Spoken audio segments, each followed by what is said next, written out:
amigos do canal, ótima segunda-feira a todos. Está entrando no ar mais um boletim para o Detetives Vascaínos com aquele jornalismo que você já conhece, direto ao ponto, de qualidade, sem fake news. Vamos que vamos, trazendo o melhor do noticiário do Vasco para você. O Vasco, que após os resultados da rodada não tem mais chance de cair e agora dedica suas atenções para uma classificação para a Sul-Americana em 2025. E tome treinamento, tome mudanças e tome novo time para quarta-feira diante do Atlético Mineiro.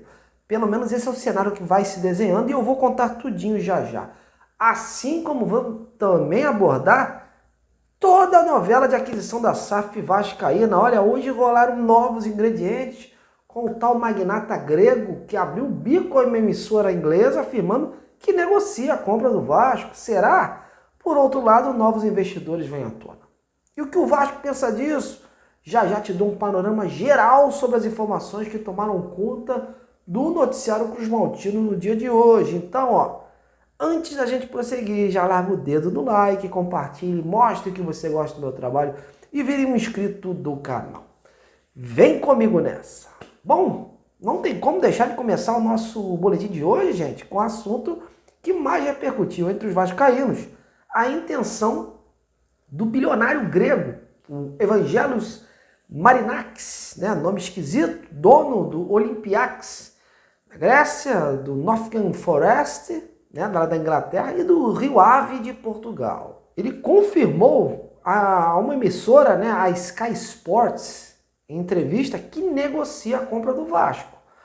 Maiores detalhes vão ser divulgados amanhã na íntegra. Isso está gerando muitas expectativas, porque o jornalista que o entrevistou, deu alguns detalhes dessa entrevista hoje, soltou um spoiler, e ele falou da situação, da intenção da compra do Vasco. E quem estaria à frente desse projeto, em nome do grego, é o Edu Gaspar, ex-volante do Corinthians, e que agora acumula funções administrativas do futebol. Ele foi diretor, inclusive, do Arsenal da Inglaterra e também trabalhou na seleção brasileira. Então, ele deve assumir essas operações internacionais do futebol, aí do empresário, que está gerenciando toda essa situação. Lembrando que o grego, o bilionário, ele formou toda a sua fortuna na indústria naval, tendo uma frota aí entre 70 a 100 navios, segundo reportagens da mídia internacional que já saíram.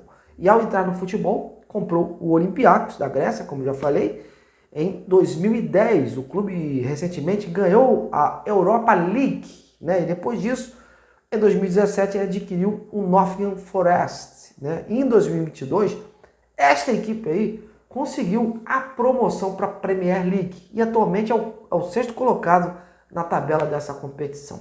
E o outro time no grupo, com menos aí envergadura, é o Rio Ave de Portugal. Olha, como reza o jornalismo, a gente tenta ouvir as partes envolvidas, até para que a gente possa dar um posicionamento para você, torcedor. No Vasco, tudo em off, ninguém quer vir a público para emitir um posicionamento, até porque essa situação está em absoluto segredo por conta das condições impostas pelos investidores interessados. Uma fonte que eu consultei, ligada à diretoria, me disse que o grego não falou nada assim além do que o presidente Pedrinho já havia dito na coletiva, que é uma negociação em várias etapas, cercada pelo tal termo de confidencialidade e que a fase ainda é inicial. Além do mais, me disse essa pessoa que, além do grego, existem outros interessados. E hoje, inclusive, essa notícia coincide com a informação trazida em primeira mão pelo jornalista Thiago Leifert, que inclusive é amigo pessoal do Pedrinho. E ele chegou a informar em primeira mão hoje que, além do grego, existem mais 3 negociações em andamento com investidores árabes, americanos e italianos. Então, e que algumas dessas negociações aí estariam mais adiantadas do que a do próprio grego. Isso vem desde setembro. Portanto, nada está fechado.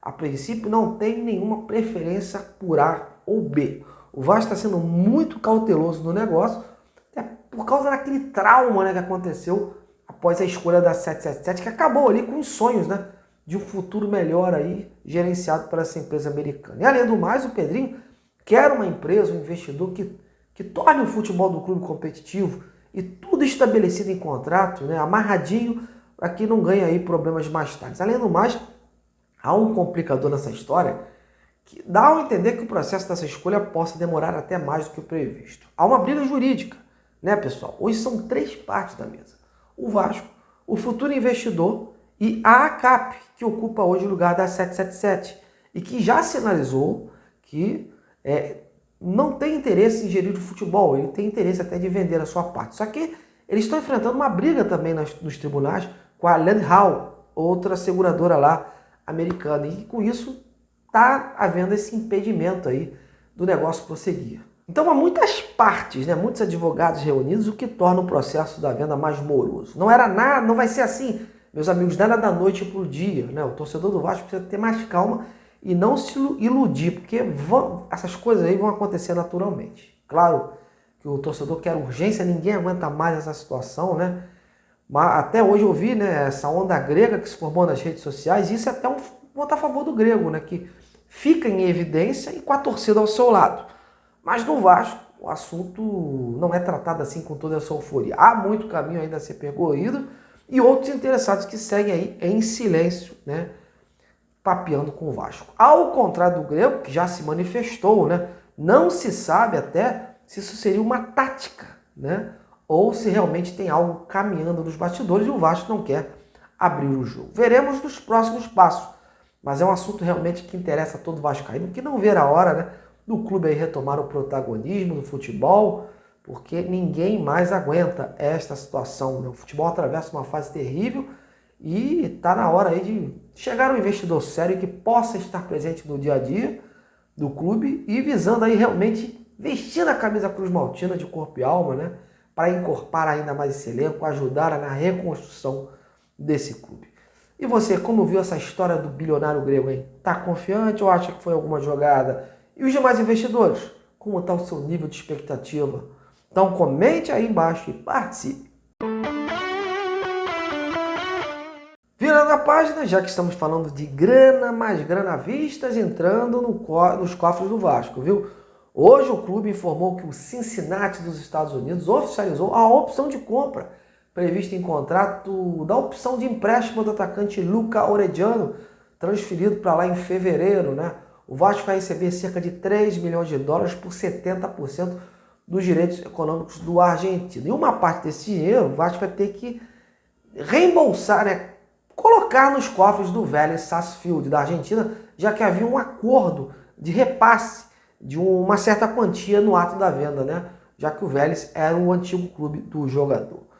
Outro que pode tomar o mesmo caminho, ou seja, sair do clube de vez, é o zagueiro Manuel Capasso.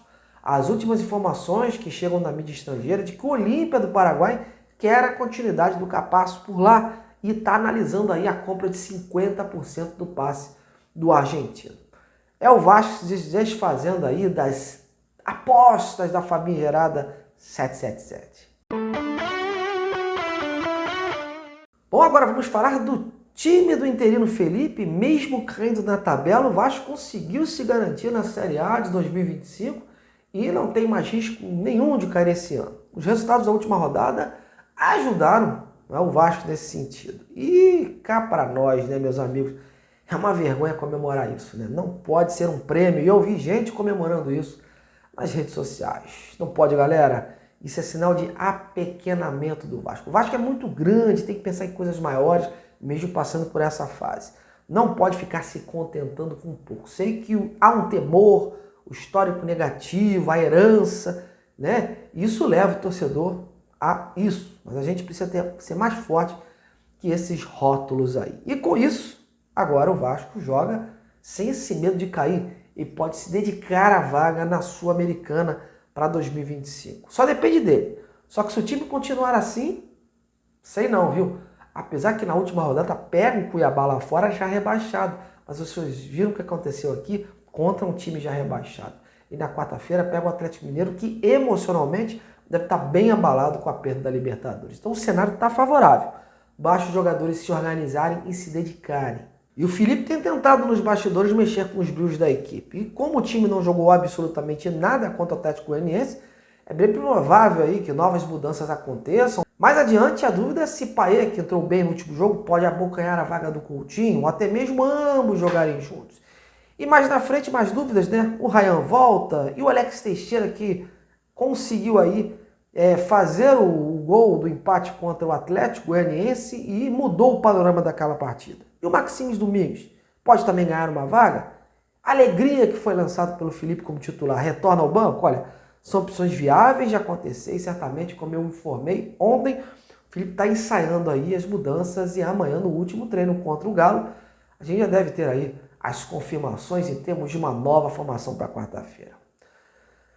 Bom, meus amigos, está aí. Esse é o noticiário do Vasco de hoje, sem sensacionalismo, indo direto ao ponto e focando nos principais assuntos. Agora é com você. Gostou? Deixa o like e comente aí embaixo do vídeo. Amanhã a gente se vê novamente. Um grande abraço e até lá!